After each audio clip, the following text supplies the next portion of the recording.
all these damn questions. All these damn questions. People always ask all these damn questions. People always asking me all these damn questions, and they so confused. I don't know what to tell them. Why he do this? Why he do that? How you do this? How you do that? Hell yeah, I'm trying to do what I want, and I get good grades. That's why I wear these hats with A's. These people recognize that's why they stay up in my face. Stay up in my face. All right, man. Doc. What Here up? we go.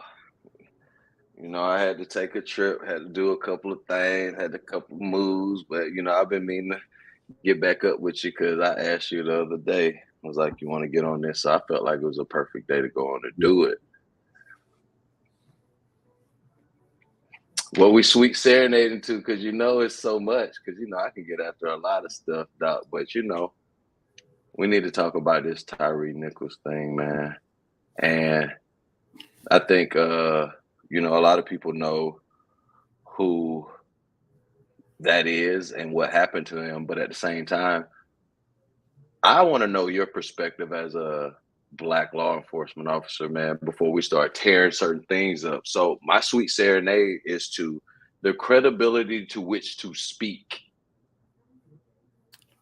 Yeah, And you know. the Emperor and the God, the Emperor and the Gladiator, I'm about to give it to you. The Emperor and the Gladiator is going to focus on the King and the God.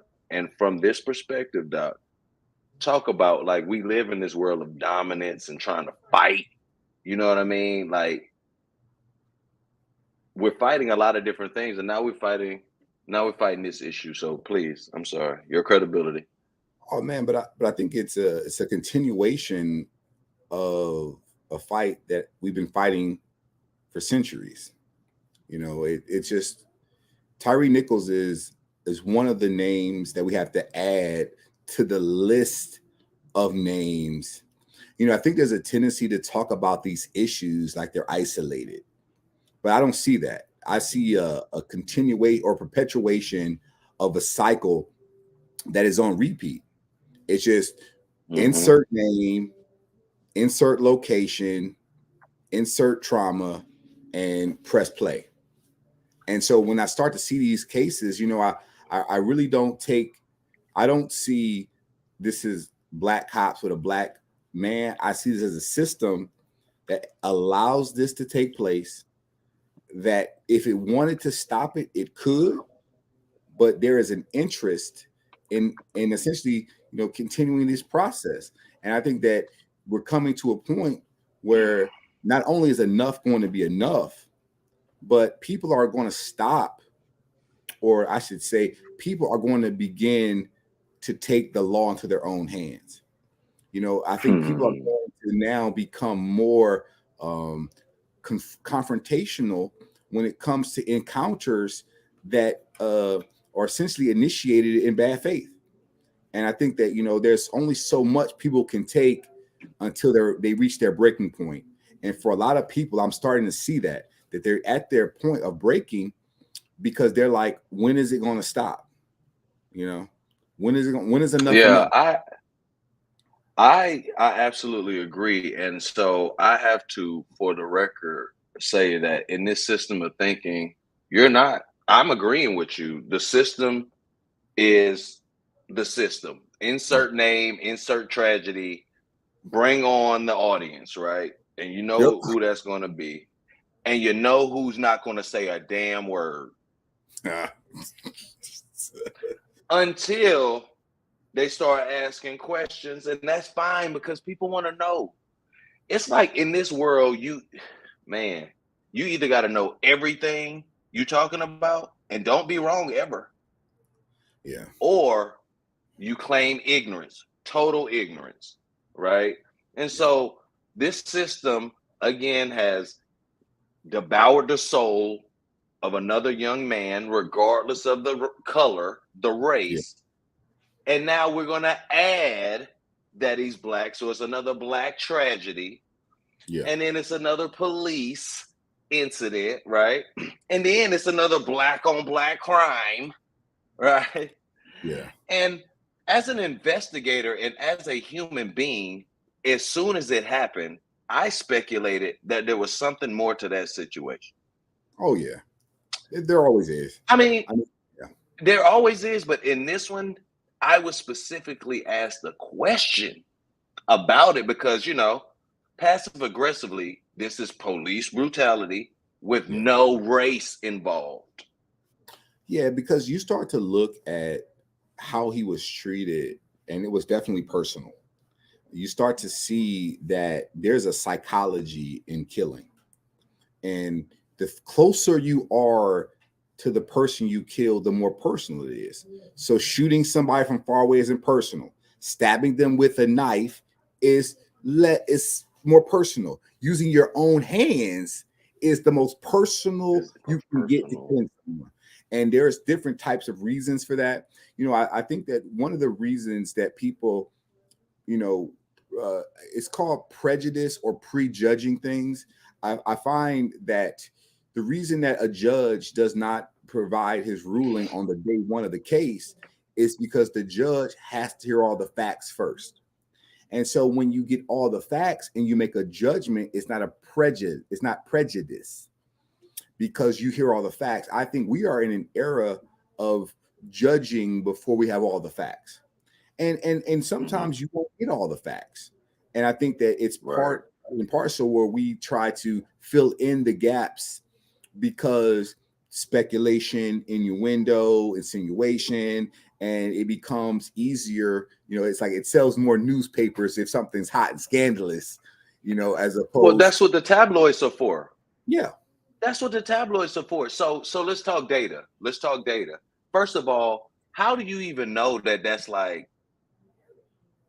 how did you profile that as being personal because of the way that, how do you even know that?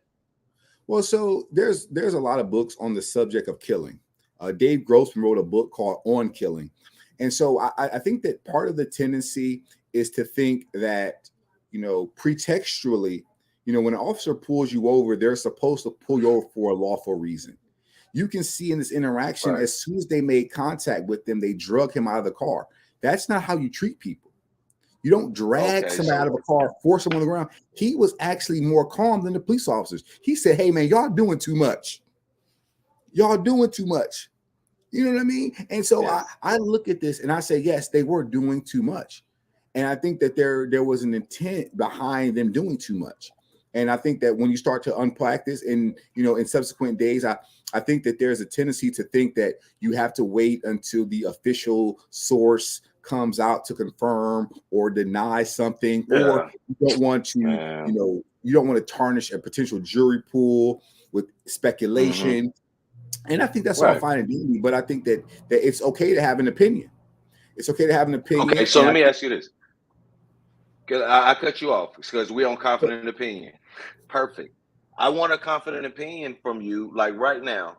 Let's just say this happened in your line of work when we used to work in similar things together, right? You worked in law enforcement, I worked in legal. So there was a certain process when things like this happen, right? Yep. So let's talk about that, right? You get a call out somewhere, right? Yeah. That is not normal behavior. Okay, let's just say that happens. An investigation is happening. Yeah. Right? Investigative minds who normally deal with this type of thing automatically start speculating certain things based on what they see already. Extrapolation.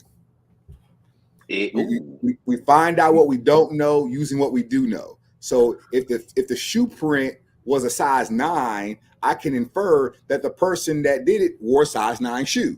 You know what I mean? We can find out what we don't know using what we do know. And that is an investigatory tactic.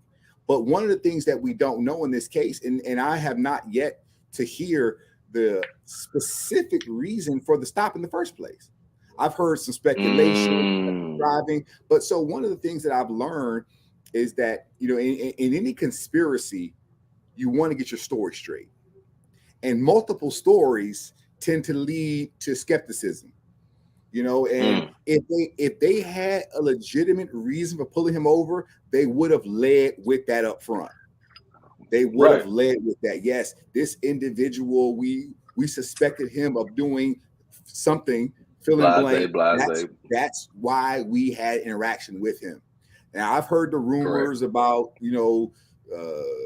certain relationships and stuff like that. And I think that, in due time, that stuff will come out. But once again, I think that when we find out, that what happened to him, why it was allowed to happen to him is because of the tactics that they used.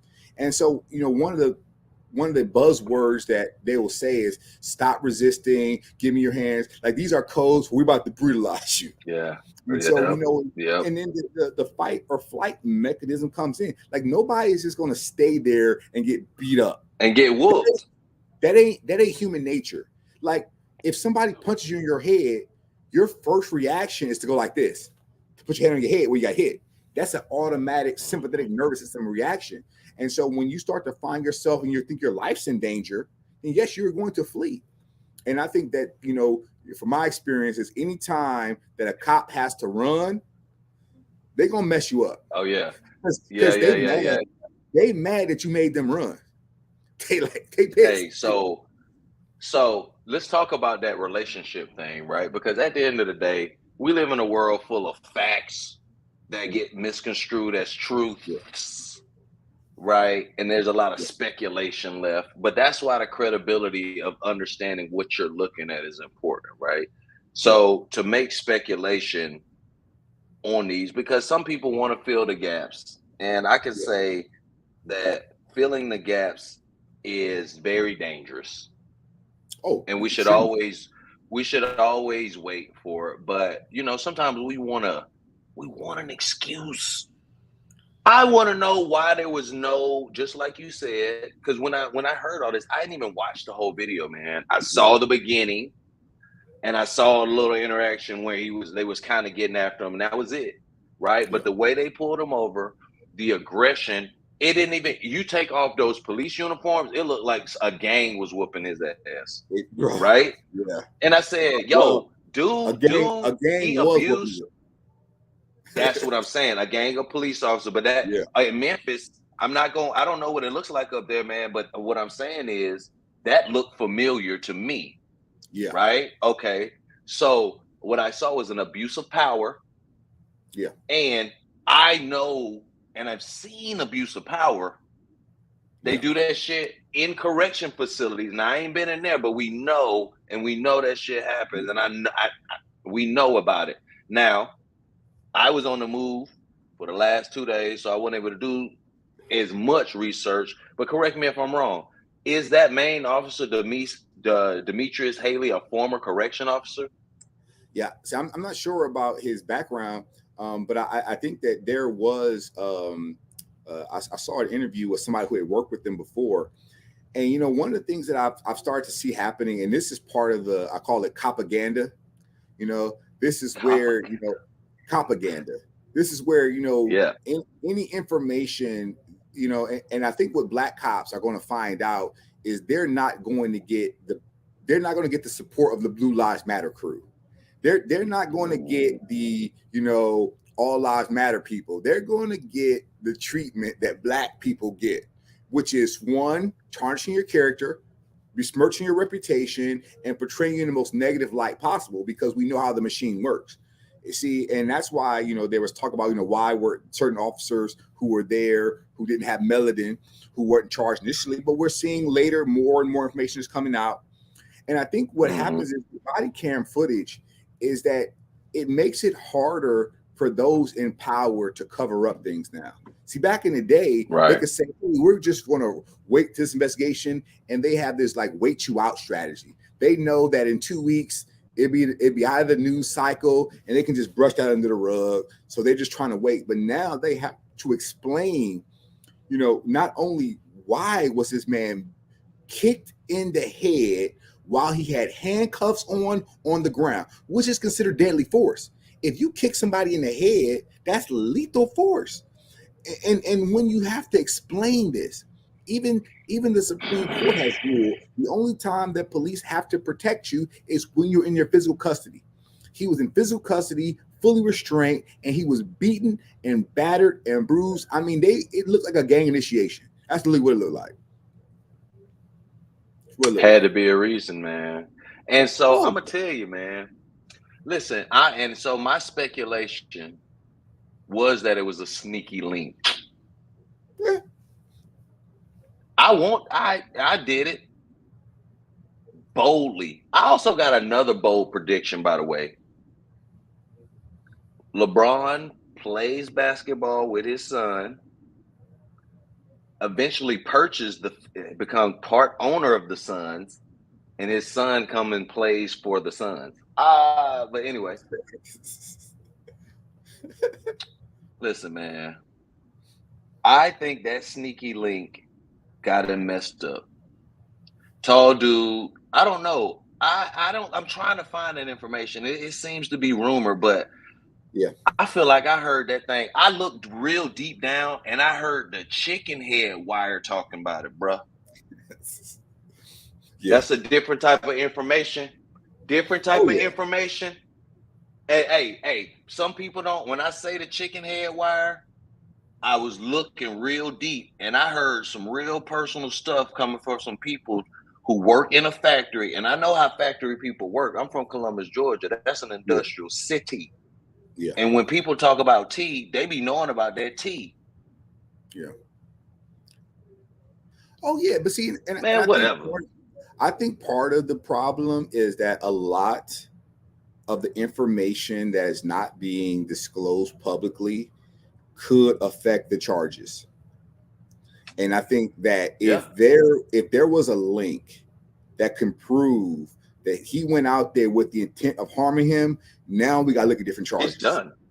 We got to look at different charges. We're talking about premeditated murder. Yeah, we're looking at different charges. Yeah, and so now I think but the argument I think to make when it comes to these type of charges for a police officer is we're in unprecedented territory, because you'd have to prove. No. I gotta. We are in unprecedented territory because we haven't had a unique situation that they're going to hang their black asses out to dry. No. Yeah. Look. What? Yeah, no, you see how fast they indict? What? Have you ever seen that fast of indictment?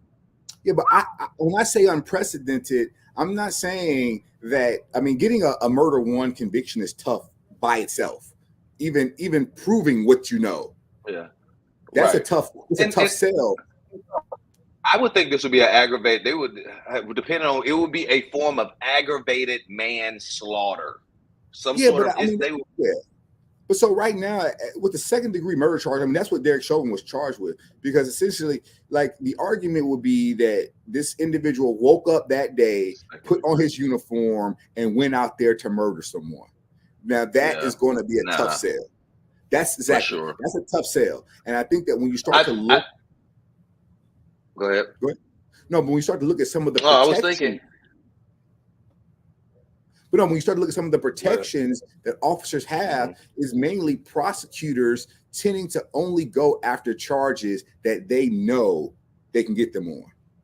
And I think sometimes you see the opposite happen. When the prosecutor wants the cop to get off of the hook, they overcharge them, knowing that they can't make it stick. So it's like a sneaky thing. Yeah. Sneaky. It's sneaky. Yeah. Oh, yeah. All right. So with that, right? So how is this investigation really going to be in, like, how do we keep the media? Oh, how is this investigation not tainted, man? Like, this is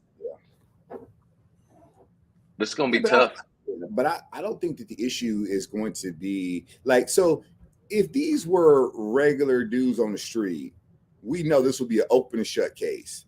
We know that. It'd be RICO. They could essentially get them for organized crime. I mean, it's so anybody that's a party of a crime is guilty of that party. But with police officers, one of the things that I've seen happening is that they have so many different legal protections, you know, when it comes to using force. Yeah, man, it's a liability issue. And I think that when you start to look at some of those safeguards that they have, it's going to expose a lot, because I do think that they're going to get the full extent. And I think that one of the reasons that is because the investigation, I think, unfolds very quickly. See, you're not going to see a 2-year, 3-year waiting period. You know, you're not going to see that like you see in previous cases, because the video evidence is damning. They got this dude in handcuffs, holding him up while dudes throwing haymakers at him. He gets no medical treatment. I mean, it's a failure on so many different levels. And I think that when you start to look at, you know, Memphis is a good example. I mean, the police budget. Very good example. First 48. Yeah, but it's $278 million last year was the police budget. And my question is, what are you getting for this money? Like, literally, what are you getting for $275 million? And I'm thinking to myself that, you know, I always ask myself when it comes to these situations, what law could have been in place to have prevented this? You know, what standard could there have been to prevent this? And that's where we find ourselves at a crossroad, because most of these rogue cops that are out here literally doing street justice, thinking they're Judge Dredd, you know, that I'm going to be the jury, judge, executioner all on the scene. We have to change that mentality. Well, I think that would have to start at the local level, man, because to understand law enforcement is to understand legislation. Yeah. Because legislation controls the laws that are made, and the cops enforce laws, but there need to be accountabilities, very, very, very visible accountabilities for the police. So you got to check the checker. The checkers need to be kept in check, right? Yeah. So I want to move to something. Well, go ahead, Doc. Go ahead, make it. No, I was just going to say, man, that, you know, although these are local issues, I think that the only entity that can make policy for all police is the Supreme Court simultaneously, meaning the precedents, the ruling, and case law. The strike down. Yeah, but it has to start. All that stuff starts at that level to which it happens, right? And if there's some sort of injustice and it's not taken, like the Supreme Court, don't just take cases, right? Yeah, it has to be appealed up to that, unless you know what I mean? Yeah, I'm just talking about. And so I know what you're saying. The precedents. Okay, go ahead. The For cases, sure. The case law that gives them precedent can't be challenged at the local level. So essentially, for sure. Connor. So once it's got to the court and the court has decided, it now affects everybody. And I think that even though in contrast, the challenge to that particular law has to start at the lower level. Well, yeah, right. And so, but my argument is you have to circumvent the courts and change how interactions happen, because the court doesn't say when the cop can interact. That can happen at the local level. Right.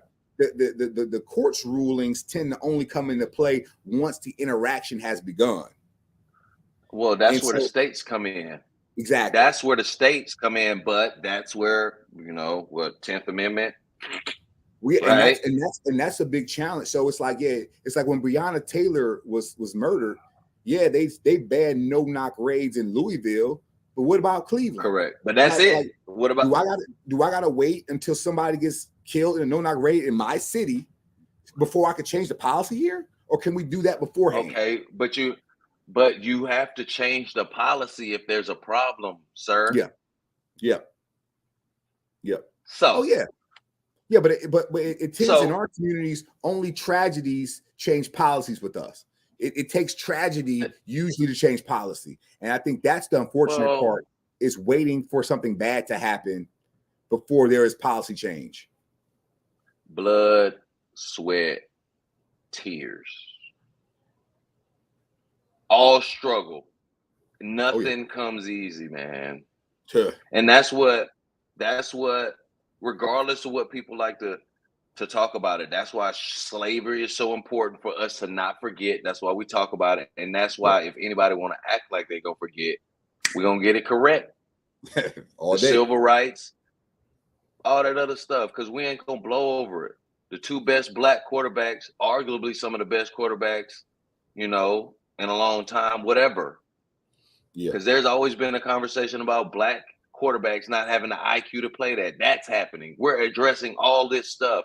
And it's not to be confrontational, it's just to get the record straight. Because I'm sick of people who don't know what they talking about talking.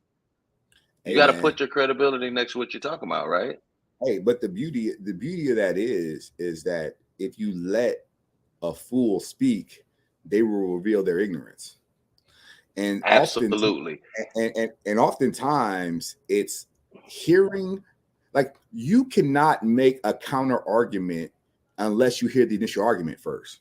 So I enjoy hearing people's arguments, because all it means is that I have to now do some more research on the counter argument.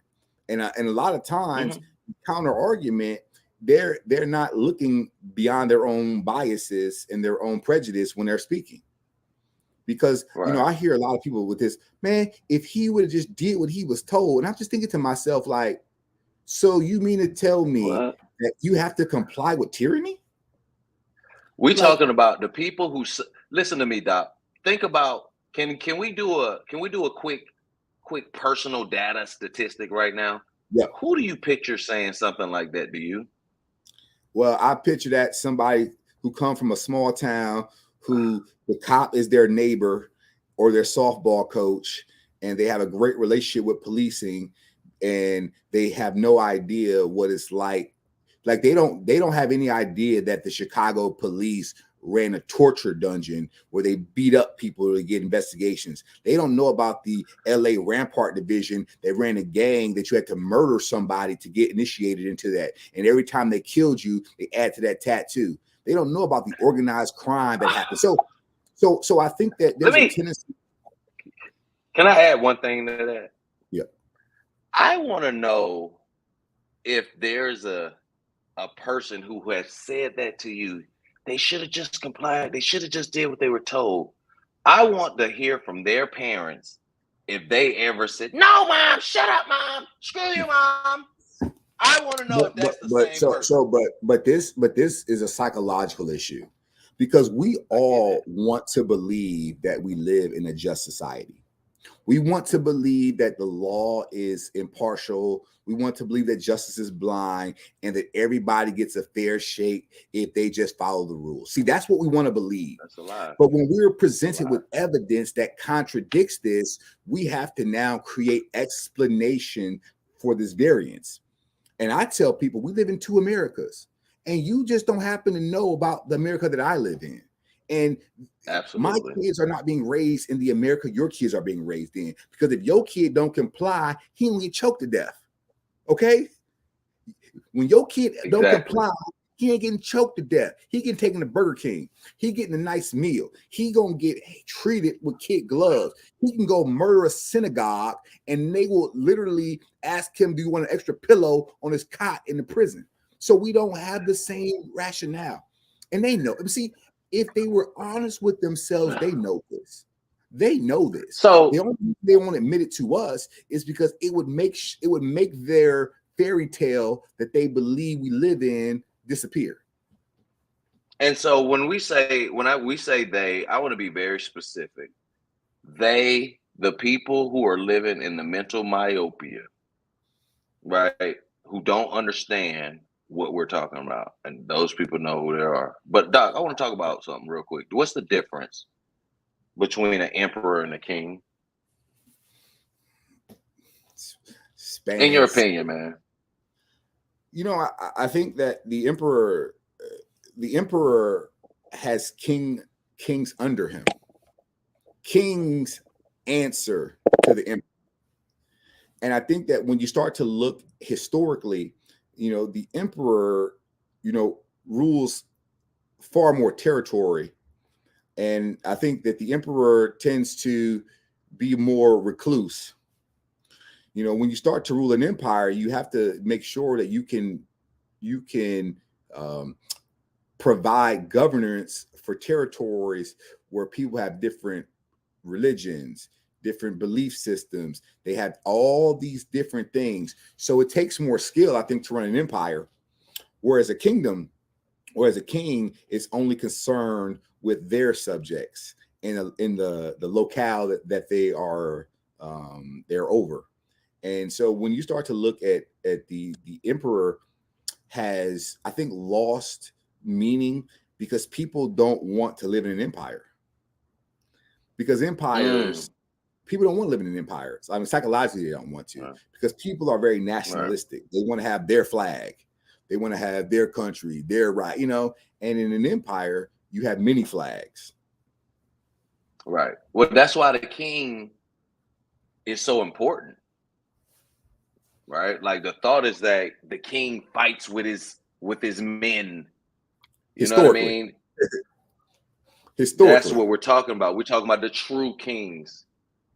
Yeah, you know what I mean. Like the true king was on the battlefield leading the army, and he probably became king because he was one of the bravest ones out there, and he didn't die. You know. Then so let's talk about the movie Gladiator, and let's talk about the movie Sparta.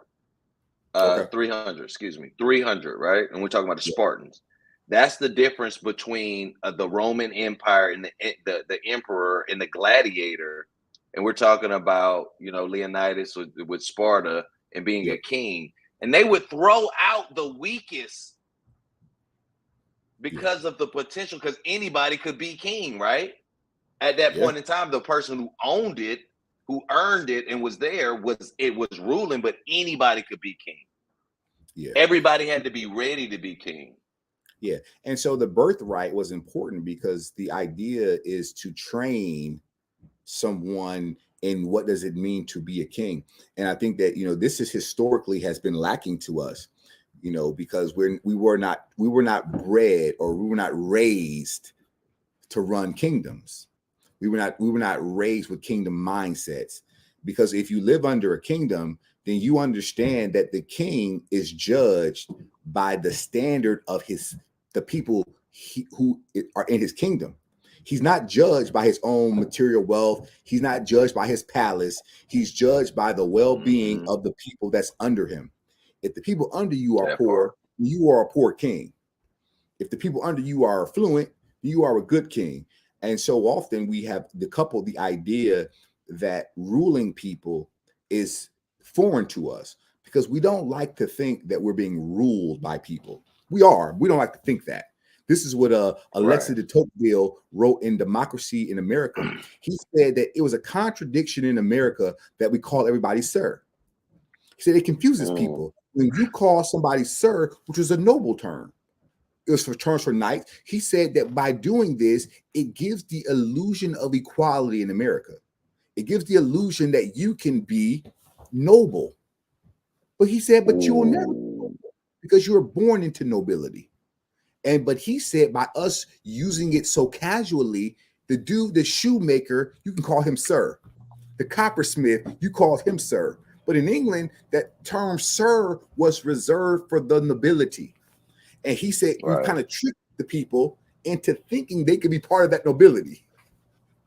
By our platitudes, by our gratitudes, by our word use. And he says, but they don't understand that they will never be in the castle, even though they have the title of sir. You know, and I think that goes into the psychology of keeping our system in place. Is the illusion that one day you can be in the kingdom, that you could be in the nobility, in the aristocracy, but it ain't happening, because if everybody was in the nobility, there would be no nobility. Are you talking about a meritocracy? Well, yeah, but this is the beauty of it, is that we are operating under something that's very instrumental, is because we tend to think that our system is unique in the world. And I would say it's only unique psychologically because we have convinced people to buy into the idea that although you can come from rags to riches in America, you can have nothing and you can live in a mansion. And we're going to use your story to tell everybody else that you can do this too if you work hard enough. But then I'd say there ain't enough mansions for everybody. Somebody's gonna be a trailer park. Listen, but you gotta keep the people in the trailer park inspired, right? So no. Listen to this though. Or fearful. Tell me, both. You fearful But the only way you get out of that fear is through the American dream. Maybe you know, be an influencer or something like that, right? So, peep game. I just pulled something from what you said, right? Because the TikTok algorithm over here is different than the one in China. Oh yeah, because they're training children in China to be socially aware, to be educated. It's an education tool because they restrict content. And they're doing, yeah, that's warfare. Yeah, That's that is Psyops. warfare that people don't even the psychological warfare that is going on, bro. Do you even, like, regardless of what, I don't even get on TikTok like that at all. And I'm not talking about because it's Chinese, because I already know it's like I don't got time for that. Regardless of what it is, it's a time suck, but it's meant to distract and get people to think that they can. It's like the lottery, right? It's like that's why Americans play the lottery so much, dog. Like, there's this chance that I won't have to work and struggle ever and get things free. Yeah. And get called sir and be noble. One day I'll be noble without work. Yeah. But I think that no one goes to war without understanding the strategy of their adversary. No one turns down intelligence from their adversary when it's available. I think that this isn't to say you have to be consumed with it, but it's to be knowledgeable about the tactics. It's because the motto of China is, we will kill you by your freedoms. You say you got freedom of speech, let's see how far you can take that. You think you got freedoms, so it's the death by 1,000 cuts, because they don't play in 4-year election cycles like we do. They ain't every 4 years trying to figure out. They don't do that. And so what we have been done is we have created a society of people who live in 2 to 4 year increments. You know, who is going to be in power next year so I can figure out my tax code, and I'm thinking to myself, like, this isn't how you make strategy. You don't make strategy based off of the initial before someone's name, who wins an office of 33% of the people in this country. And so, but I think that we're starting to see this, and with these cases, I think what we're seeing is the facade being removed. We're starting to see this, and I think that we're having to acknowledge that the arguments that have worked historically, because I call it an intergenerational racist thought, because, you know, when a black person was lynched, and it was like at a state fair, it was like a big deal, and I would ask myself, what were the parents telling to the children who were at these events? And then it dawned on me. They told their children that he wouldn't be getting lynched if he would have just obeyed the law. See, it's the same argument. See, and this argument has been so pervasive because, well, if he would have got that sidewalk when that white person was walking, he wouldn't have got lynched. If he wouldn't have raised his tone to that white woman, he wouldn't have gotten lynched. It's his fault. See, it's not our fault. We're just keeping the law, and that has always been a contradiction. Let me ask you this, Doc, because I know we can do this. So that's what I wanted to know, the difference in this world right now. We live in if you're not the police, right? If you're a black person, because you can be black in the police and have this authority, right? Yeah. And even seem like you might be able to get away with it, but we hear these stories where not a black officer, sorry, a police officer was then you look up, he's black, like, I gotcha, thought you was above the law. Hey, right? But there's this thing of being like black and not a cop, right? It's like, right? Well, and so I ask you, this is what I want you to think about, though. The Emperor and the Gladiator.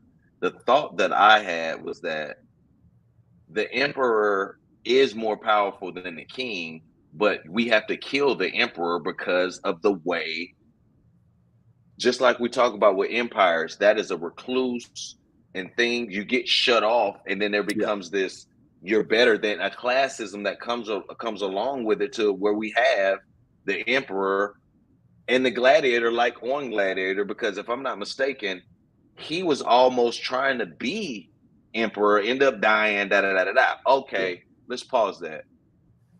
The gladiator the gladiator can be a king. The gladiator can be a king. He was the general. He was the Roman army general, which is, you know, that if he was to become a king, that's the perfect king, the general king, whatever, right? Doesn't do it because of oppression. So the gladiator has so much courage that they have none. Because if they had the courage to be the king, he could take over just take the empire. Would you agree or disagree with that?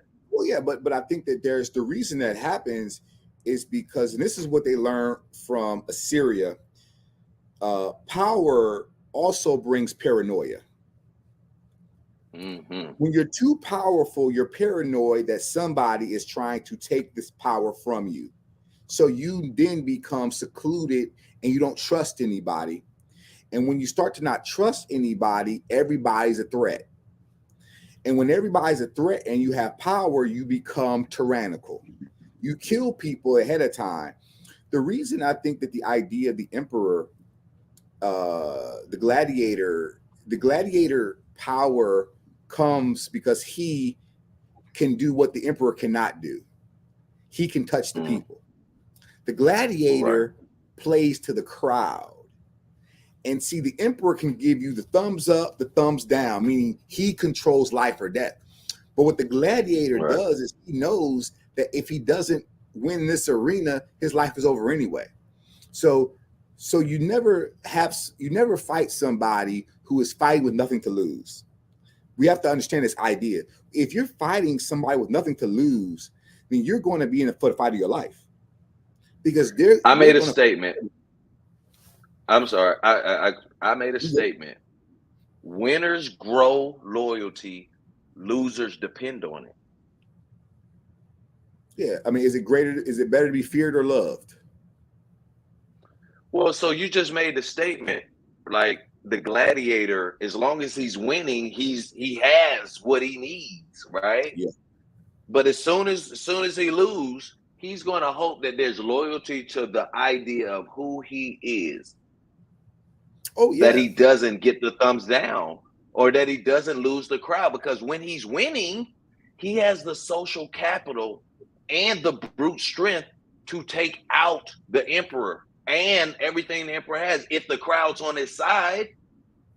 Yeah, but this is the thing. So the idea that most of the gladiators came from the slave class of people, meaning that they were fighting on behalf of someone else. I think that one of the things that happens a lot of times is that we start to look at antiquity and we start to say, what are the parallels that we can take from them today? And I think that one of the biggest parallels that we can take today is that the king, the emperor, always fears the strongest kingdom of his empire. The strongest kingdom always presents the greatest fear, because they're still growing. And as that kingdom grows, it becomes to think, well, why do we need you anymore? Like, what are you providing for us? This is the relationship that Assyria had with Babylon.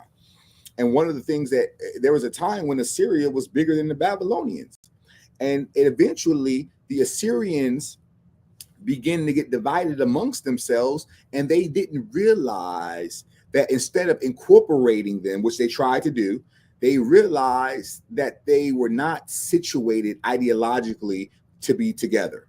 And I think that when you start to see most divisions come from ideological divides, they come from they're like, what's that song, that there ain't enough limelight for everybody. There's only enough limelight for a few people. And so when you start to look at this idea historically, what I've seen is that power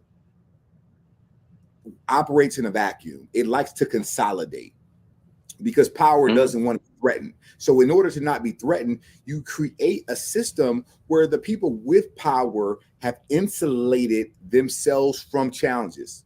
So like Nixon and Watergate. So Nixon got caught up in that Watergate thing because he was so concerned about what had happened, he implicated himself in the whole thing.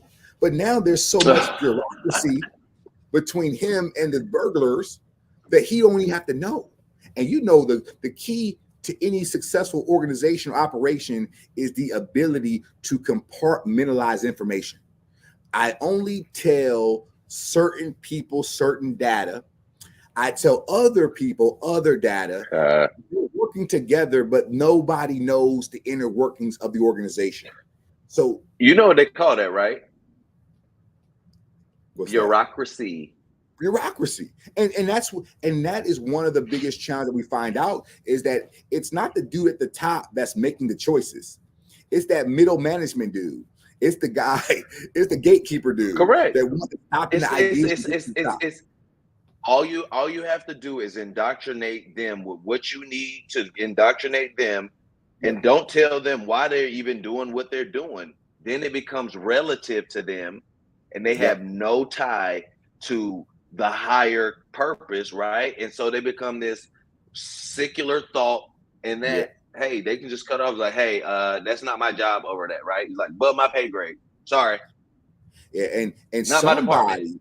And somebody has to be the one that can operate in all compartments, because they're the ones who take the information from all the compartments, compile it, and give it to the king.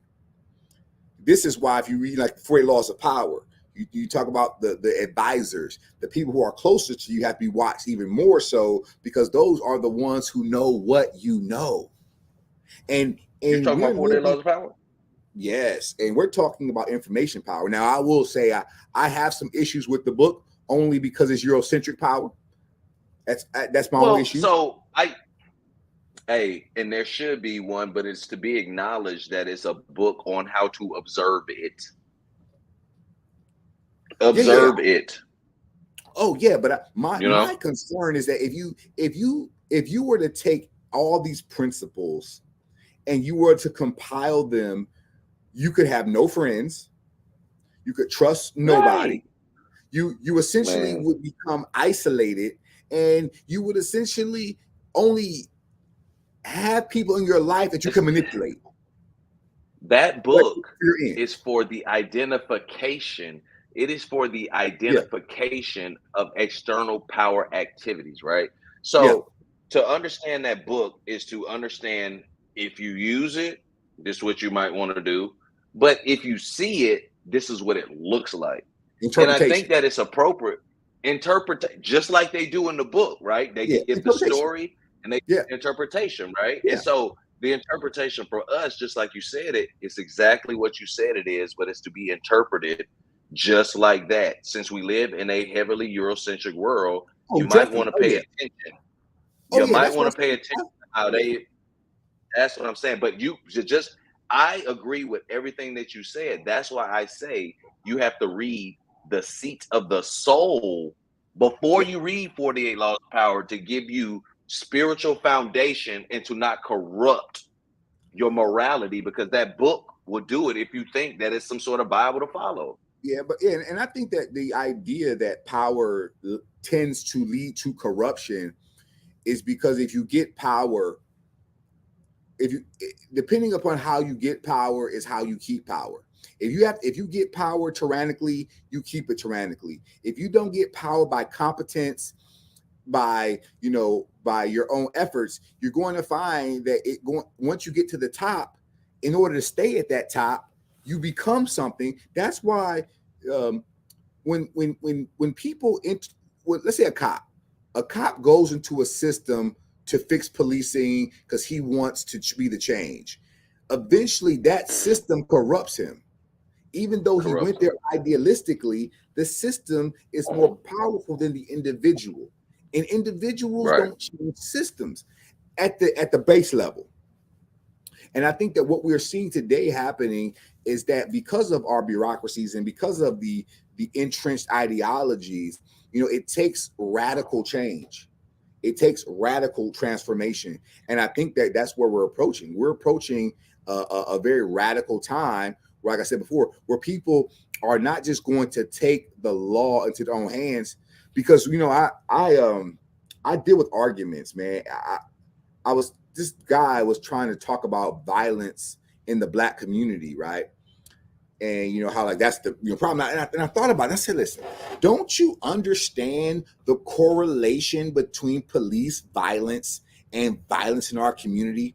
I said, don't you get, if the people who are supposed to enforce the law are breaking the law, don't you think that provides an incentive for those in those communities to also break said law and to also not be able to trust said law enforcement for protection, which leads to more violence?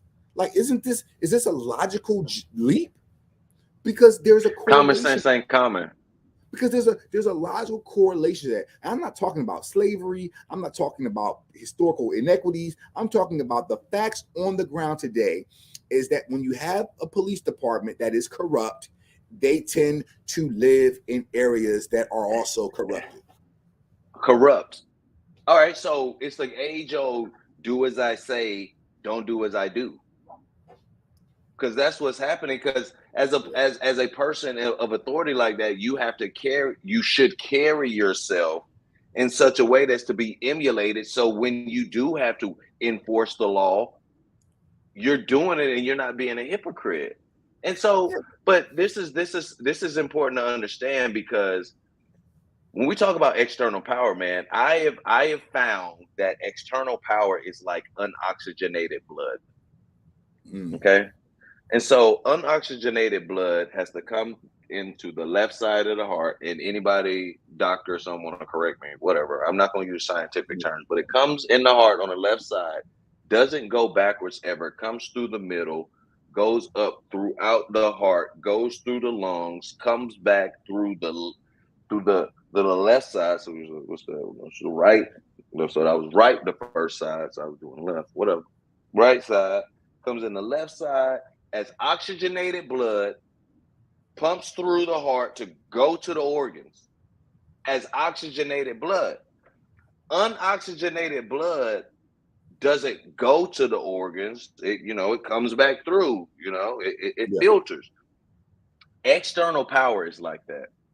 We get external power because God, the universe, whatever, allows us to feel whatever we feel. We're blessed with whatever we're blessed with.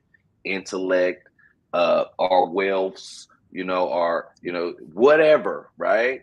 If we don't turn around and give God the praises and give people goodwill, be of goodwill and good cheer and be of reverence and go after your purpose in life and learn from your mistakes and be a great person, and then turn around and give that external power, that respect, give it to God. Say, I ain't do it, God did it. Just always be of good nature, good cheer, right? Peace, love, happiness, be about your beliefs of altruism, be of good action. So that's be of good thought and belief, be of good action and service, right? And that's be of good goals and habits. All of these things are put in place for us to do. And if we don't do it, it's like taking on unoxygenated blood. If unoxygenated blood goes to to any part of the body, it is potentially to become diseased and die. What we are having in this country is a bunch of people wanting external power and respect in whatever way they feel like they have to go and get it. And it's going well beyond humanity and killing people off to the point where people who have I feel like there's this hate for authentic power. Like, there's no way we can all live along here when we actually can. There's this fear that everything's running out and everybody just needs to fend for themselves, man. And guess what? The solidarity is shown as soon as tragedy happens. Everybody runs to their side. And the people who are trying to figure it out, who want to live in the gray, but not necessarily know what to say, want to have these conversations, but live in their conscious and mental models sometimes, even though they want to be free. So this is where cognitive biases come in. The logical fallacies of explanation, because to understand a cognitive bias is the way your brain works. Cognitive biases lead to logical fallacies in argument. therefore Oh yeah. creating a secular problem, and you can't even get out of the circle, just like you can't get out of the circle of living to which the American distraction wants you to be, bruh. Oh yeah. But I will add this, man. I will say that Tired you of know it. Go ahead, man. that's good. No, good point. Hey, good points, man. Like I said, I don't take issue with anything you said, man.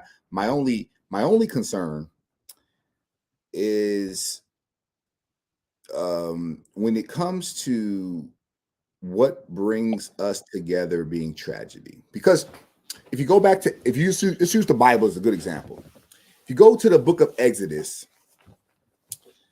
um, you know, God in the Bible heard the suffering of his people. He heard the suffering of his people because of what they were going through in Egypt, and he raised up Moses to Chapter deliver. 2. Yeah, and he raised up Moses for the purpose of freeing them from the bondage and the turmoil that they were facing. And so the reason that tragedy galvanizes us all is because I tell people, being in a shared trauma group, because I say outside of our shared trauma, we really don't have much in common as Black people in America. We don't. Nope. There is more Nope. difference. There is more difference of thought amongst us as a group than any other groups of people anywhere. We are very diverse people. We Right. have very diverse ideas, but we have a common idea when it comes to injustice, when it comes to tragedy, that will compel us to put our ideas aside to focus on a larger issue. And the reason that I bring the Bible up is because I think that historically, what has created the most, I would say, change is injustice. Injustice, nothing is heavier than it. It's the heaviest force in the universe. It weighs more than anything. Injustice can bring down your conscience because now you have to now live in a society in denial of what your eyes are telling you. And I think that where people find strength is that you're not suffering alone. You're not suffering. You're like, a lot of people have been having mental health issues because of this violence in America. They have. A lot of people have been losing stability in their mind because they don't see a way out. See, one of the goals of tyranny is to make you feel dejected as it is insurmountable, to make us feel that no matter what we do, ain't nothing gonna change, it's just the way it is, and we become content in our suffering.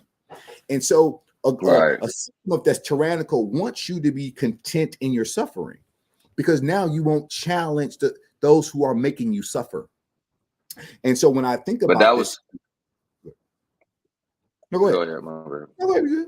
I was thinking that was part of what religion was doing, though, substantiating the thought of regular suffering being regular, right, and using Exodus as example. Well, not we're going to say Exodus, but using certain parts of Old Testament of examples of slaves and how, you know what I mean. So that goes directly into it being weaponized. And so one of the things is that it says, if I don't provide you an alternative to suffering, but endurance, then all you're going to have is endurance. How about this? How about I provide you an alternative to suffering that doesn't require endurance? How about instead of me you suffering of thirst, how about I just give you some water? Now you ain't got to suffer in your thirst. How about if you suffering for food? I give you some food. You ain't got to. How about this? How about if you suffering for injustice? How about we give you some justice so you ain't got to suffer anymore? And so we are living in a society of people who did not want to give you anything for your suffering except how to do it better. Instead of me redressing your grievance, I'm going to give you this book to help you with your grieving and to endure hardships. And I'm going to teach you how to be a good slave. And I think that it was so effective for so long because we had no alternative. Okay. And so, okay. So here comes the gladiator. Years and years of slavery has the power to become the king. That powerful kingdom, matter of fact, that powerful kingdom that the emperor's scared of, the gladiator won't do it because of years and years of indoctrination. Not because this is speculation. Years and years of indoctrination of just endurance. They have nothing else there. So why would you challenge something that has oppressed you for so long that that's all you know? but this is a good question. So if you go back to the Bible, did God ever want the children of Israel to have a king? With Gideon, did God, the children of Israel wanted to make Gideon the king, but did God want them to have a king? He did not. It was Samuel who he never wanted them to have a king. They had in Numbers under Moses, they had like a republic, 12 elders of the 12 tribes, and they broke down over the 100. You had one over the 100, and so they had a system that was kind of like a republic where everybody kind of had a say. In a kingdom, no one gets a say. The king gets to say. And I think that what we have created is a society. This is where Thomas Paine wrote about in Common Sense. He talked about how anytime you have a system that cannot be changed based off of historical precedent will lead to tyranny. That is birthright leadership. So you shouldn't be the king just because your dad was the king. Because just because your dad was a good king don't mean you're going to be a good king. But if our system says that the firstborn son becomes the king, which is why Jacob and Esau, if you read the Bible story, the younger shall serve the elder, which is changing the tradition. The tradition is just because you're the firstborn don't mean you get to rule. And when you start to change traditions like this, what I'm seeing happening and why we rely on the tradition is because if we don't have anything to replace it with. We don't, and it creates fear in people if you say, well, look, this is how we've always been doing it. And anything that's new, you know, the percentages, 15% of people are going to be on board, the early adopters, you want to have people who are going to be like, stupid idea, the laggards, the 40%, and you find yourself only needing 10% of the people. You only need 10% of the people to get the idea going. Because once you start to get away from defeatist mentality, because I hear that today, I hear a lot of defeatism in people. And I think that they're defeatist because the system has been effective, because they don't see the way out. They don't see this ever stopping. They just see it happening. They become numb. They become numb and they become jaded by a system that was designed to make you numb and jaded.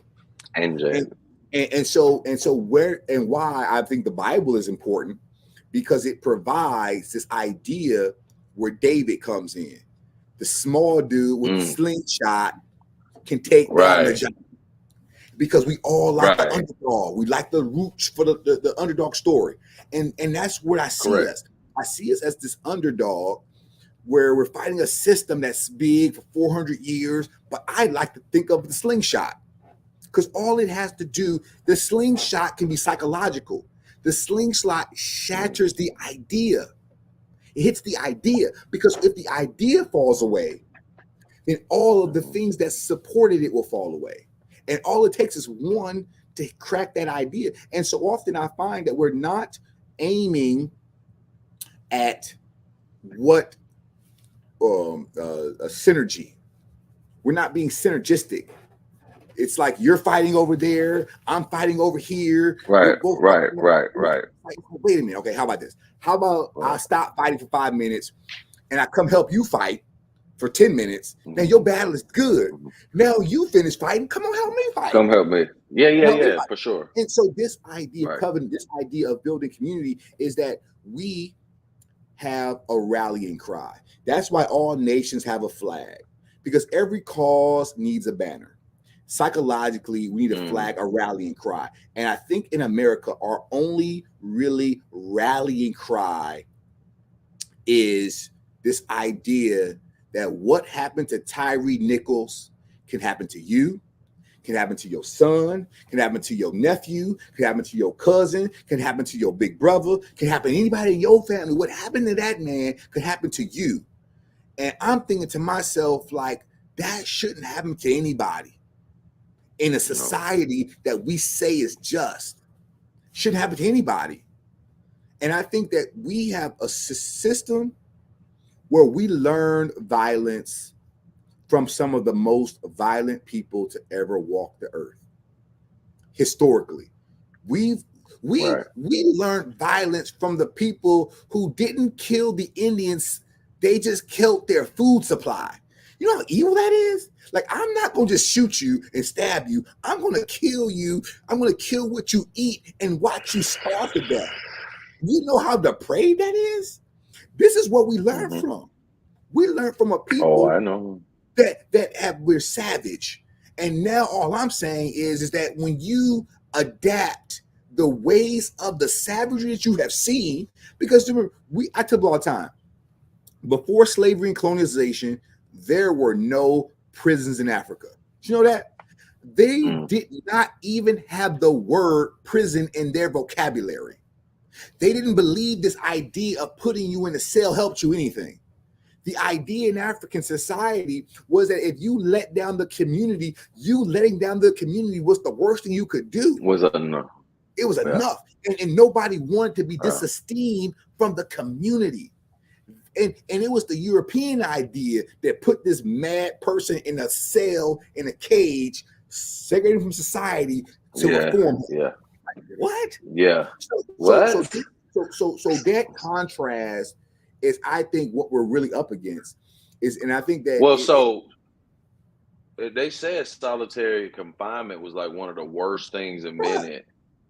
Because you lose your mind. You know, and so that and it makes sense, right? But if you start look at what they was doing at Guantanamo Bay, bro, with the torture, and then it came from like those Air Force SEER guys. I was like, that's right where it needed to come from. The right branch.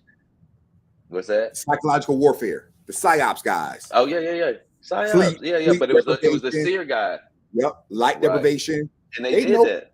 Yeah, because they understand. Yeah, and so they went. Listen. I know we might have talked about it. When I watched that particular movie, the something report, torture report with Adam Driver. I was watching them torture them people, and it just looked a little bit too familiar the way, you know, people used to be treated back in the day. But we're gonna leave it at that. But here's what I want to do, Doc. We got about a minute 30, man. So I want to go on and wrap us up. We're going to hit our hour and 10. So that's 110. And so, yeah, man, go on and pull it out. So I want to go with the money tip. My money tip, one thing that I learned recently, if you're into credit cards and points and stuff like that, is to, if you're big on that, like there's 24 major cards or whatever, but the thought that I had for this money tip is make sure you get the American Express one last, and make sure you get the platinum card before you get the gold card, because you can max them out your points. If you get the gold card before the platinum, you miss out on about $70,000 worth of membership sign-on points. So make sure you get the platinum before you get the gold, and make sure if you're on that credit card hunt for those points, make sure you get the American Express last. And be, you know, they all of them finicky. And my book tip I think I'm gonna go with since I'm in I want to talk about white fragility, Robin DeAngelo's, but I ain't Good gonna do book. that. Oops, drop one. I'm gonna go naked statistics, man. Charles Whelan. Let me tell you something, man. This book has made it very easy to digest statistics and gives great analogy, man. So I'm gonna just drop that money tip and that book tip. That's where I'm at. What you got, Doc? Oh man, we are in tax season. Mm, I tell people a lot of times, man, the tax code was not written for you to understand it. And even though a lot right. of people go and they pay to get their taxes done, it's always a good skill to have. I always think like, what if, the system is so cumbersome and it's so confusing and it could be easy. And I just know that anytime they make something hard, it's to get over on you. um, Correct. so I always encourage people to, even though you're having somebody do it for you, read about the 1040 EZ and what kind of itemized deductions you can have, standard deduction, because a lot of times our deductions don't equal what they give you, and they do that on purpose to discourage people from itemizing because it makes them have to work harder, and Right. the IRS audits about 1 million people a year, and about 2/3 of those people have large personal itemized deductions. So it's always something to be mindful of. If you're trying to get over on the government, you got to do it on a small scale, and don't do it too big. Uh-huh. Yeah, And in my book, yeah. it's MLK month, man. We're coming from Black History Month, and I enjoy this Black History because it's supposed to be a roadmap, not about history. Before he died, he wrote this book. Where do we go from here? Chaos or community? This question is so powerful, man. When I read this book, I'm realizing that civil rights was just the beginning. Civil rights was only supposed to open the door up. That was supposed to be the appetizer. But once civil rights ended, it was supposed to lead to equality, and it didn't. And I think that the choice of chaos, most people don't understand the king that talked about this. Like, they talk about him like he was in the 60s, but he saw what would happen to us today if we did not adopt community. And he saw the violence, he saw the stuff. And I encourage people to read what he wrote because he's got some insights that are very powerful. And it ain't just for Black people, it's a community, because his idea was that chaos was the opposite of community. And I think that, we can look in our inner cities today, we see a lot of chaos, and everybody wants to have a theory about why it is. Why is there, what's going on? And we don't want to read from the people who told us what would happen if we did not adopt community. We would end up in chaos. That's all I got. Man. So thank you, Doc. With that being said, man, this has been another good, objectively aggressive conversation about a lot of different things. Tyree Nichols, RIP. It's unfortunate we had another police incident that creates another gap in trust. It gives it another situation to bring up about the disparity between Black people inside our culture. It brings up the lack of, information that people outside of our culture who try to speculate because they sit around and try to watch the aesthetics of our culture, then try to speculate on our culture when it's so comprehensive. So to say that is to say, I want to be one of the people to connect the dots for both sides. Yeah. Because we came up in a place where we learned how to communicate with a lot of different people. And now me and you are certain or in places where, normal people aren't. And I want to tip my hat to you for being a trailblazer and being influential to me for wanting to take my journey. And I want to say that, I'm gonna try to do my thing, man. But I want to say that you are what you put forth the effort to do. Yeah. And I learned, man, you're not only a peer, you're a mentor, and I say a mentor because anytime that somebody has something that I feel is admirable and that I can learn from, mentor. It doesn't matter how old or young you are. Oh yeah, And man. so to understand that you are that to me, that's me being humble and learning and knowing my place and knowing my location because I know where I want to go. And Oh so yeah, man. I say that to say, Doc, that I learn from my mentors and subject matter experts. I debate topics with my peers and colleagues, and I teach everybody else. Hey, you sound like Dr. Henry Clark, man. He said, I only debate my equals. Everybody else is peace. But I would say, man, I appreciate you having the forum, man, because a lot of times, man, it reminds me of that movie, A Field of Dreams, Kevin Costner. He said, look, man, if you build it, they will come. And nobody wants to build it, but everybody wants to come. You know what I mean? Nobody wants to be a builder. And I'd say, man, that, when it comes to thoughts, it's important that we wrestle with them. And it's important. It's not arguing, it's not debating, it's wrestling. Because mentally, I noticed the thing about us, man, is we want to reconcile first. You ever notice that? Like you talk to certain people and they don't want to reconcile with you.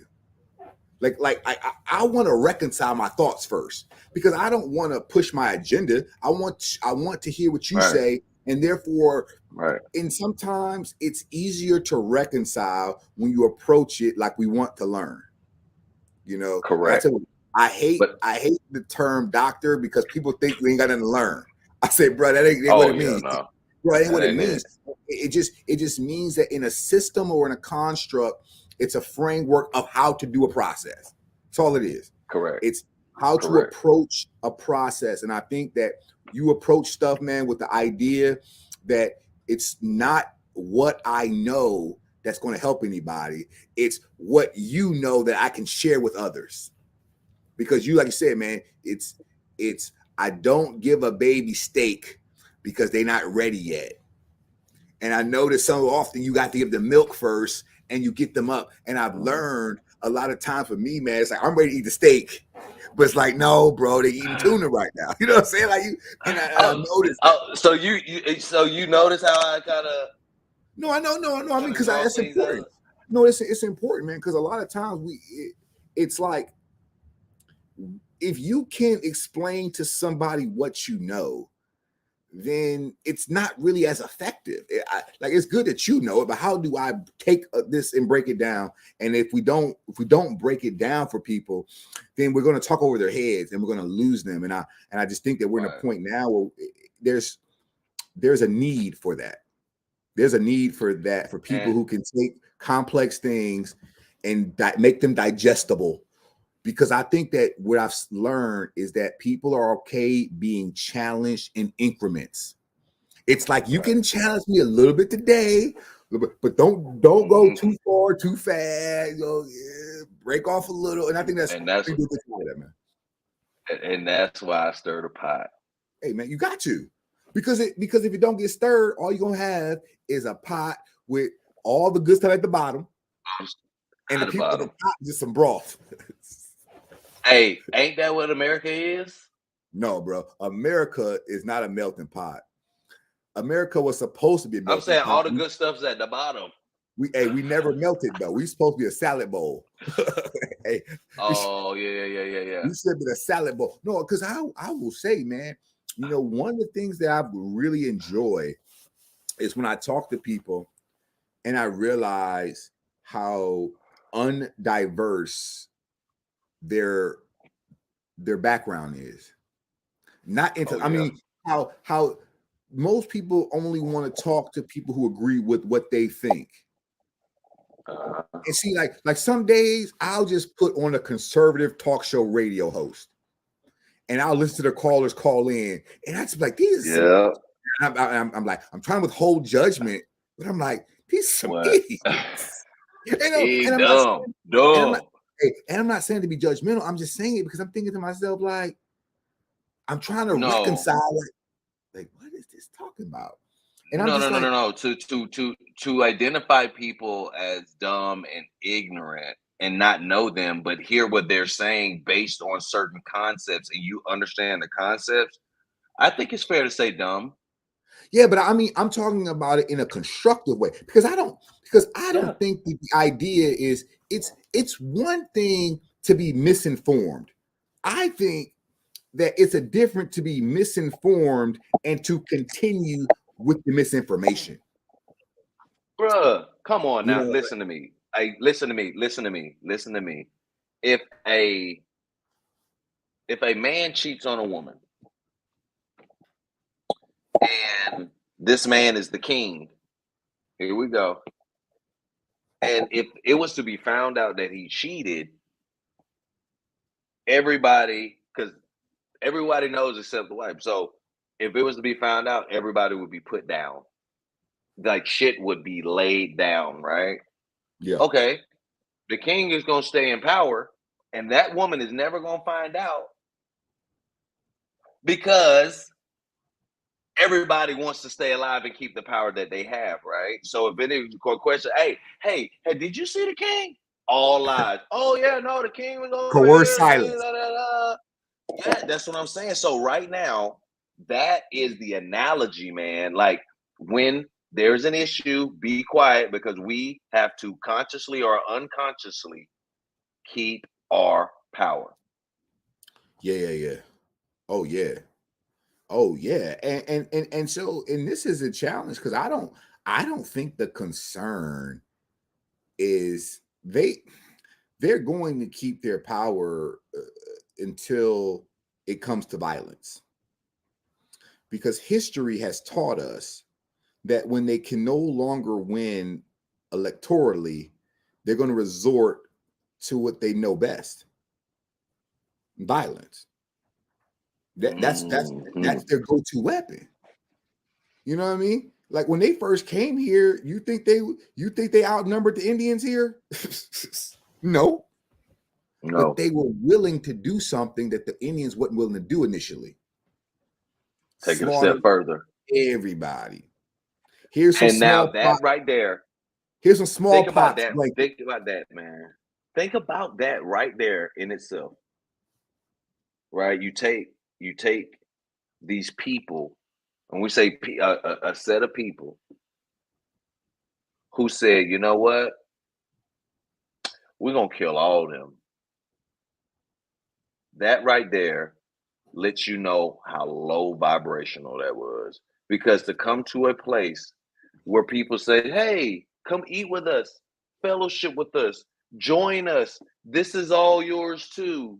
And we say, we're going to kill you and take it. That sounds Yeah, like a kid. That sounds like that's very low vibrational. And it yeah. sounds like a kid who never had anything and just mine. You've been to Europe, right? Absolutely.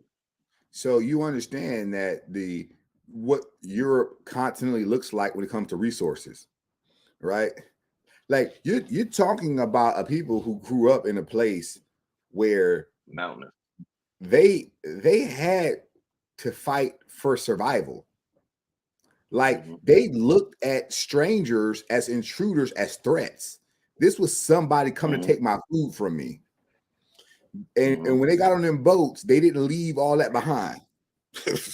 but It's more hard. It's important, hard to. yeah, but more importantly, I look at it like to me, I look at it as different. I think of it like it's it's how we do it that changes, not that we do it. It's how we do it because we have to do it and make an argument to ourselves that rationalize or justifies our behavior. So we can feel like we're okay because nobody wants to just be a monster for monster's sake. I'm sure they had a lot of their own internal rationale for why they did what they did. But I look at it to say it's, it's like, what did dude say, man? If you want to lynch me, that's your problem.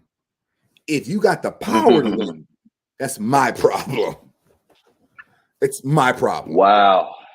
That's that's and I think for so oftentimes we have to now start to think about this in the sense of it's not even, when it comes to the policing, I say, listen, man, Black people were always more brutal to us during slavery than the white people were. People don't realize that. The Black overseer was more brutal on the plantation than the white overseer. And because he was more brutal for two reasons. One, the white overseer enjoyed it because it meant that the other slaves were mad at the Black overseer. So when the Black overseer was correcting a slave too harshly, the white overseer would come in and say, hey, you're being too rough on him. So now the slave associated that white person with help, and being the Black a savior. Yes. And the Black person with brutality, not knowing that the white dude was the one who told him to beat you. Like, that level of psychology is so ingrained. That's high level, man. Bruh, it's so diabolical, man. Yeah. That's diabolical, man. And when you start to see the reasons that the Black people were more brutal to us, the second reason is because they knew if they show any kindness or compassion to us, they could be in that same position. Because the overseer had to trust that Black person who was overseeing had no allegiance to those people doing that, because he could help them escape. Exactly. And that's what, he'll be the one to help them escape. And that's we still deal with some of that rationale of that white savior complex, which is why every predominantly Black movement has been led by white people. If you think about every major movement, the abolitionist movement wasn't led by Black people. The Back to Africa movement was led by Black people. The NAACP was led by Black people. A lot of these movements were not led by us. And not saying that we have to lead every movement, but it's this interest. It's people wanting to appease their own conscience. Oh, look what I have done. Well, I ain't doing what he's doing. And that's why I reject the idea of a good slave owner and a bad slave owner. I reject it. Yeah, well, he was a good owner. I said, listen, the system is evil. So if you participate in the system, you bad. Because the system is the problem. Not if you were, well, he didn't beat his slave. Like, no, but you own people. The system is corrupt. And that's why I think when people make the historical argument about the differences, it's like we are the only people who have ever been enslaved who wrote their story down. Did you notice that? Right. No, everybody else in history have ever written their story down. We don't have any stories of Roman slaves. We don't have any history or historical counts of Greek slaves or the Barbary Coast pirate slaves. We don't have their histories. Two reasons. One, they couldn't read or write, so they couldn't write their history down. And their history was told to us by their enslaver.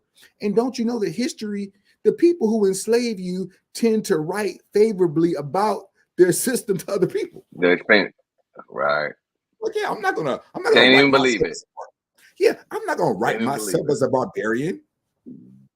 I'm a wicked slave master. Like, they had to pass laws in the South to give slaves food rations because you had people who wouldn't feed their people. Like, seriously, you had to pass laws to give people food, and that was in some states. Some states there was no requirement. You know, I was gonna say something about the white savior thing, because you know they did that in Black Panther, the first one.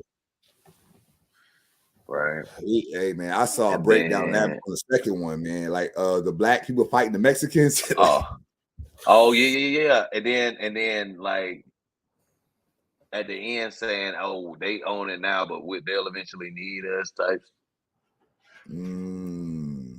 It's a lot of, and I will tell you this, man. I saw a good breakdown. They said, look, man, in every superhuman movie, they end up fighting the people who are oppressing them, in every one. And I think that it's so crazy that the iconography is so challenging, because when the movie first started, I think that we have not seeing Black royalty.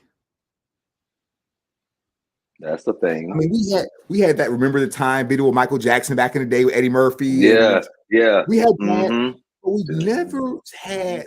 Yeah, exactly. But we've never seen like. I would love to see a movie about when the Moors ruled Spain. Ooh, just talking about the Moors. Because I think that it has this impact that can say that, wait a minute, you know, they didn't just take savages from Africa and give them Christianity, and then they made it sound they helped us out. Like, that's sickening to me. Like, they made it seem like they was doing us a favor. like we took some savages from Africa and we gave y'all some religion. Like, what? I'm like, what? That only makes sense. Don't you realize that you took it from us? Like, you know, it's like hey man, don't get me started, man. Don't get me started, man. Yeah. You know what? Yeah. Okay. We at 1:30. Guess we were doing good enough to still have 2 viewers. So appreciate y'all. We out here, and so I'll say we're doing a lot of talking, but I also do a lot of walking around, showing my reverence, right? And so, you know, I go to oabykj.com. I order my stuff. Right, we got the new stuff, Sex Trophy. Now, Sex Trophy. Now, Sex Trophy is to understand that God is the creator, but understanding that the closest thing that a person can get to God is, like, being God, is to making children, right? And so, at the end of the day, your child is a sex trophy, but we are sex trophies because we are children of our parents. But it gets into the idea of creation, right? Creation. And so it was just something I was playing with, but you know, a little taboo, a little risque, but whatever.